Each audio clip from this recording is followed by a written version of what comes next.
0517 hours on September 25th, 6 Ukrainian Beaver drones slipped out from Kherson flying low over the dark water as they entered a radar gap Ukrainian planners had studied for months.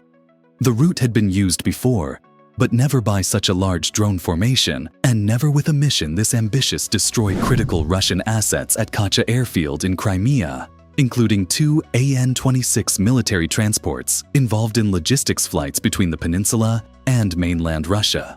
What appeared at first to be a clean insertion into enemy airspace quickly turned into a near-fatal ambush, the type of moment that defines modern drone warfare, where milliseconds and algorithms decide life or death. Unknown to the Ukrainian crew controlling the Beavers from a hardened shelter in Kherson, Russian forces had quietly repositioned a Tor M2 short-range air defense system into the radar blind spot. This wasn't typical Russian sloppiness, but rather a reaction to several recent Ukrainian strikes that exploited the same corridor. According to British defense analysts writing for BBC Monitoring in early 2025, Russian units across Crimea had begun rotating their air defense assets with increasing frequency due to fears of predictable targeting patterns, a sign that Ukrainian drones were reshaping Russian defensive doctrine in real time. The Tor M2's radar locked onto all 6 drones at 12 kilometers. The nearest Beaver's threat detection module shrieked its compressed digital warning, and for a split second, the operator hesitated not out of fear, but calculation. A Tor's 9M331 missile accelerates to triple the speed of sound, reaching its target in under 20 seconds. No drone on Earth can outrun that, but some can outsmart it. The operator shoved the drone downward so aggressively that its composite frame bent under aerodynamic stress, leveling out just 3 meters above the Black Sea. At that altitude, wave geometry, salt spray, and radar reflection patterns become weapons confusing aging Soviet-era algorithms that were never designed to track small heat-light targets skimming the surface. Modern US analysts have noted similar issues with legacy-era missile systems in the Middle East weapons, optimized for jets now struggling against cheap loitering munitions. The first 9M331 missile splashed into the water, detonating with a plume nearly 40 feet high.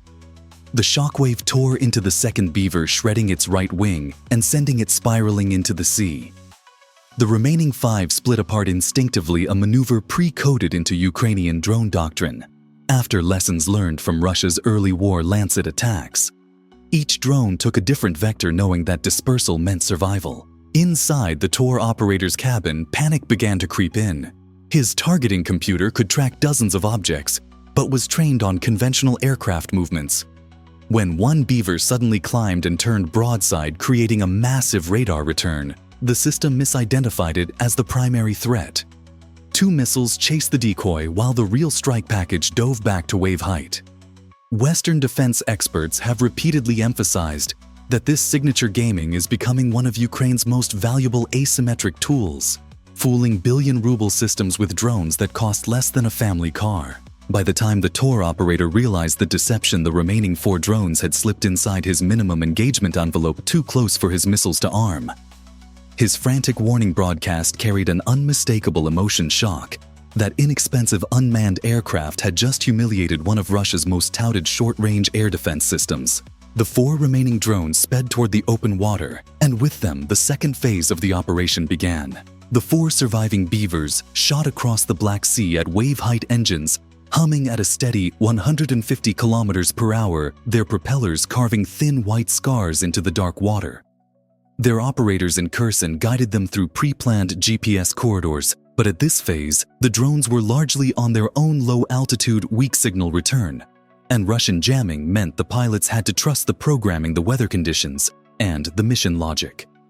But what the Ukrainians did not know was that Russia had prepared something far more insidious than a stationary air defense system.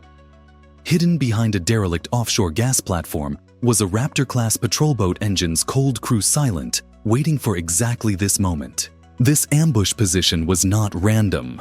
According to naval analysts writing for Defense News in early 2025, Russia's Black Sea Fleet had begun adopting deceptive passive tactics after repeated Ukrainian missile and drone strikes devastated its warship inventory. With Sevastopol no longer safe and flagship frigates forced to shelter in Novorossiysk, Smaller patrol craft like Raptors became Russia's primary line of interception. They hid behind terrain features, abandoned rigs, and civilian structures, counting on Ukrainian drones to stumble into close-range traps. At 0531, the Raptor's thermal imager detected the incoming drones. The temperature contrast was unmistakable. 200 degrees Celsius gasoline engines against 15 degrees Celsius seawater made the Beavers glow like lanterns on the operator's display. The gunner armed the Uprava Cord remote weapon station, a gyro-stabilized platform firing 14.5mm rounds capable of piercing armored vehicles. The gun's ballistic computer calculated lead wind drift and drone velocity within milliseconds. Then the sea erupted. Tracer rounds slashed through the air. The lead Beaver took multiple hits perforated like a metal sieve, yet remained airborne because its structural design placed almost all vital electronics in protected compartments. The rounds punched clean through empty cavities, missing the detonators in the nose. In Kyiv and Washington, engineers studying drone survivability trends have emphasized that hollow body construction makes small UAVs dramatically harder to kill than their size suggests. It's the opposite of a fighter jet. There's almost nothing essential to hit. The damaged drone climbed steeply, sparks trailing, and in doing so exploited a blind angle in the Raptor's gun arc. The heavy machine gun could elevate only to 60 degrees. The drone rose to 85. The gunner could see it but could not shoot it, a simple geometric limitation that transformed a lethal ambush into a moment of helpless frustration. Below deck, the Raptor's captain ordered full throttle. The engines roared to life, slamming the boat forward to 48 knots. But speed became its enemy. At those velocities, the Raptor bounced violently across the wave's hull, slamming into water with bone-rattling force. Each impact disrupted the weapon stabilizer, turning precision fire into wide scattering. The remaining 3 drones seized the opportunity, splitting around the boat in opposite directions. The Raptor attempted a turn, but hydrodynamic physics imposed a 300-meter turning radius far too wide to chase agile drones darting like minnows around a predator. The captain watched the silhouettes vanish toward Crimea and knew instantly that he had failed. Yet, the battle was only escalating. The Raptor's distress call reached the Black Sea Fleet's operations center. Moments later, a Ka-52 Alligator attack helicopter, already burning precious fuel in a long, empty patrol orbit, banked hard toward the intercept point. This was Russia's next defensive layer, a flying sledgehammer designed to smash anything that evaded the naval screen.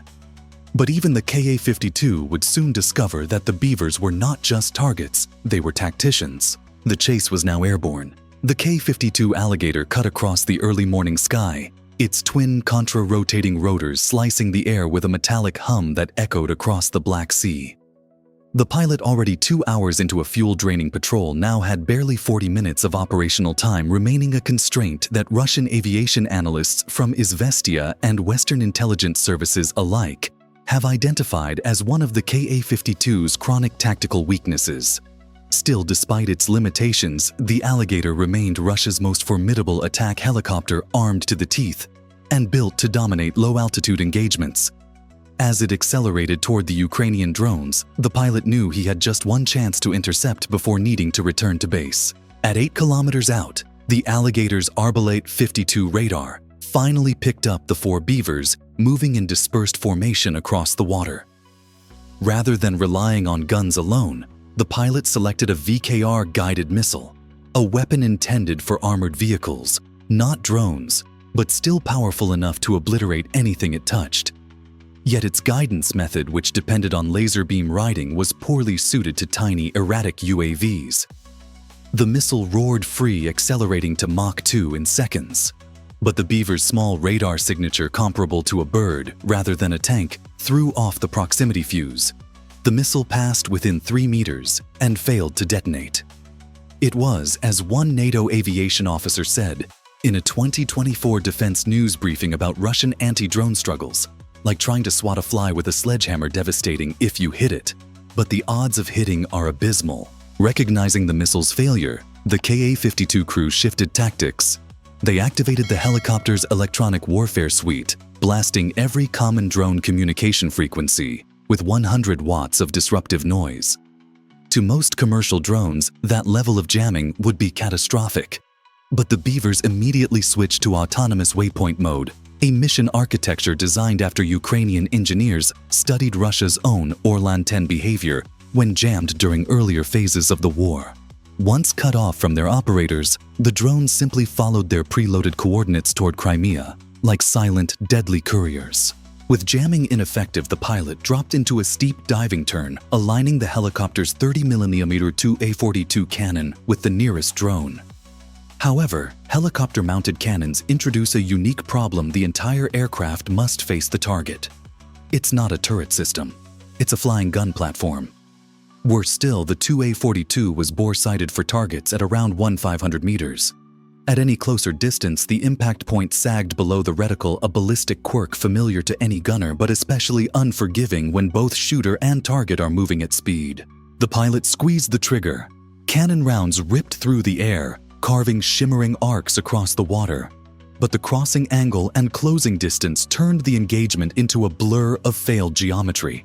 The drone banked dipped, then vanished beneath the Ka-52, caught for a moment in the violent rotor wash, a downward hurricane of air. For one terrifying second, the drone tumbled as if thrown by a giant's hand, but its low mass allowed it to stabilize and slide out of the turbulence. Then, another danger emerged. Warning lights flared red across the Ka-52 cockpit. The helicopter had drifted to within 10 kilometers of the coastline, directly into the engagement envelope of the Pantsir S-1 air defense systems stationed near Kacha airfield. Russian friendly fire incidents had become alarmingly common in Crimea throughout 2024-2025, as confirmed by BBC monitoring and several Ukrainian intelligence leaks. Even with an active transponder, the pilot knew better than to trust the automated threat recognition systems of stressed Russian air defense crews. He pulled sharply north, aborting the pursuit. The drones, battered but still flying, crossed into Crimean airspace at 0545. The helicopter had done all it could. Now the burden of defense shifted to Russia's ground-based systems, and the consequences of their reaction would tilt the entire mission. The four Beavers entered Crimean airspace at 0545, slipping past the last rotational sweep of Russian coastal radar, like shadows carried by the wind. But Crimean defenses, though battered by months of Ukrainian strikes, were still dense. Two major systems immediately reacted: the MR-10M1 coastal surveillance radar and a Podlet K1 low-altitude search radar. Both illuminated the drones with immense electromagnetic power, their beams so strong that, as one former NATO radar engineer told Reuters in mid-2025, they could heat a metal plate at tens of kilometers. The Beavers had no illusions of stealth anymore. They were now flying directly through a wall of Russian detection energy. Yet this overwhelming visibility was exactly what Ukrainian planners had banked on. The mission's second phase relied not on avoiding detection, but on forcing Russian defenses into predictable reactions. After a devastating Ukrainian strike 4 days earlier, Russian Air Defense Command at Kacha had repositioned nearly all Pantsir systems to face north, expecting future attacks to follow the same route. It was a classic military mistake, reacting to the last attack rather than preparing for the next. BBC analysts described this as directional overcorrection, a phenomenon repeatedly observed in Russian deployments throughout 2024 and 2025. Now, with threats coming from the south, the Pantsers needed to physically rotate their launchers' radars and tracking modules, a 25-30-second maneuver that would prove fatal. The lead Beaver began climbing directly toward the MR-10M1 radar's beam. This was counterintuitive. In aviation, climbing toward a radar is equivalent to flying into a spotlight. But Ukrainian engineers had discovered a flaw in older Russian radar logic. When a small drone approaches directly along the radar line, the system struggles to estimate altitude changes and closing velocity. The drone's ascent mimicked the signature of a larger, faster aircraft, tricking the radar into assigning incorrect threat values and slowing its target prioritization. Meanwhile, the second Beaver stayed low, hugging the terrain and exploiting ground clutter. Radar waves bouncing off uneven surfaces create ghost targets, false reflections stacked at multiple altitudes. The Podlet K1 operator suddenly saw 3 drones on his display when only one was real. Manual target discrimination is possible, but it requires time, the one resource the operator no longer had. A nearby Pantsir fired a 57E6 missile at the Crimean Beaver. But by the time the missile reached engagement distance, the drone had already passed inside the Pantsir's minimum range, where the warhead would not arm. The missile self-destructed overhead, contributing nothing except a small addition to Russia's already staggering weekly expenditure on air defense munitions.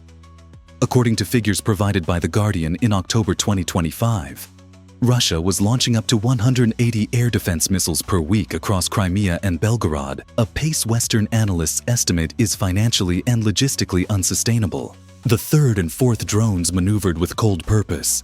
The third, damaged during the Raptor boat ambush but still holding altitude, took a wide arc to the west.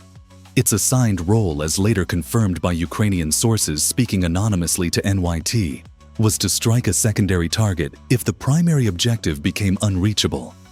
This redundancy was built into the mission. Ukrainian tactics now mirrored Western-style distributed autonomy, ensuring that even partial drone formations could achieve meaningful results. Inside the MR-10M1 radar cabin, 8 Russian operators watched in disbelief as the lead Beaver bore down on them at 150 km/h. They had complete situational awareness, perfect radar clarity, and zero capability to stop what was coming. The nearest Pantsir was still rotating its turret servos, whining hydraulics pushing but too slowly. Russia had the data. Ukraine had the timing, and timing would prove deadlier than any missile. At 0600, the inevitable happened. The lead Beaver struck the MR-10M1 radar array at full speed, its shaped charge warhead converting 5 kilograms of explosive into a hypervelocity jet of molten copper. The impact sheared through the antenna plates as if they were thin foil, instantly disabling one of the most critical surveillance assets defending Crimea's western air corridor. In the radar cabin below, power meters spiked alarms, wailed, and then everything went dark. For the operators, the transition from full situational awareness to total blindness occurred in less than a second, an abrupt, catastrophic reminder that in modern warfare, the smallest platforms can deliver the deadliest consequences. 8 seconds later, the second Beaver completed its deadly arc and plunged into the Podlet K1 low-altitude radar. The explosion tore through the phased array panel, sending fragments of metal and carbon fiber across the launch berm in a violent spray. Without both radars, the entire southern detection grid went offline. This wasn't simply the destruction of hardware. It represented a temporary collapse in Russia's ability to detect anything low-flying over the Black Sea, from cruise missiles to reconnaissance drones. Western intelligence agencies, including the UK's Defence Intelligence Directorate, had repeatedly emphasized throughout late 2024-2025 that Ukrainian drone strikes were focusing less on physical destruction and more on sensor deprivation, blinding, confusing, or overwhelming Russian electronic warfare and surveillance systems to open corridors for future operations. The Podlet K1 strike had an additional consequence. According to DW's military analysts, Podlet systems are relatively scarce, and losing one in Crimea forced Russian command to scramble reserve units from mainland bases. This redeployment not only stretched their defensive coverage thin, but also exposed logistical bottlenecks, precisely the vulnerabilities Ukraine sought to exploit. With each destroyed radar, Russia's defensive posture grew more reactive and less coherent. Meanwhile, the third Beaver, its fuselage cracked, wiring scorched engine running rough from earlier damage, began to descend toward Kacha airfield. It had just enough lift and fuel to fulfill its purpose. Kacha had become one of the Black Sea Fleet's remaining logistical arteries after Ukraine's repeated strikes on Sevastopol's docks made the port too dangerous for extended basing. Satellite photographs from late 2025, analyzed by multiple Western intelligence outlets, confirmed that Kacha had taken on expanded responsibilities: surveillance flights, troop transport, and even emergency maritime search missions. Destroying aircraft here did not merely hurt Russia tactically, it disrupted a fragile command and control chain already strained by Ukrainian long-range attacks. As the third Beaver limped toward its target, the fourth drone executed a wider flanking maneuver, flying from the west to strike from an unexpected direction. This tactic aligned perfectly with a NATO-reported trend. Ukrainian strike packages increasingly rely on multi-axis pressure, forcing Russian air defenses to divide attention and react from suboptimal angles. The fourth Beaver's flight path stretched the Pantsir crew's reaction time to the breaking point. The defenses scrambled. Pantsir launchers strained to rotate southward, but the delays meant everything happened a few seconds too late.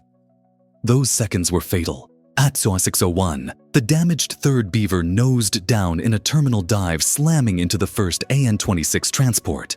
The shaped charge carved through the aircraft's fuselage, detonating its internal fuel stores. Almost simultaneously, the fourth Beaver struck the second AN-26 from the opposing vector. The explosion was titanic.